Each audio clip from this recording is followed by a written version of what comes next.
An empire doesn't fall when it is attacked. It falls when it stops holding itself. Empires don't collapse from one disaster. They collapse when standards become optional. Ancient historians saw this pattern again and again, not as a theory, but as a repeatable law. Rome is the example people mention, but it wasn't only Rome. Dynasties across history followed the same curve. When discipline weakens, systems start leaking. Small corruption becomes normal. Rules bend for the powerful. Duty becomes someone else's job. Modern systems thinking explains why. A complex society survives through reliable routines, maintenance, logistics, training, law, accountability. When discipline fades, those routines decay quietly, not with drama, with neglect.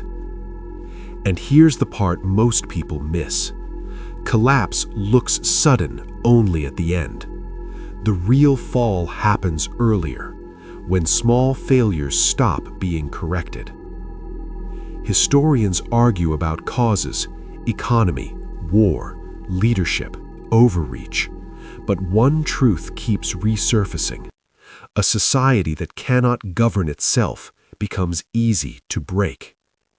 And this law is personal too. A body collapses when habits collapse. A business collapses when standards collapse. A mind collapses when promises to itself collapse. Discipline is not punishment, it is preservation. It is the invisible structure that keeps strength alive when motivation disappears. So the lesson is not be harsh. The lesson is maintain what matters before you have to beg for it later. One word only. Where does discipline die first? Health, money, time, or mind? If this gave you a law to live by, subscribe. Empiric wisdom preserves principles that outlive trends.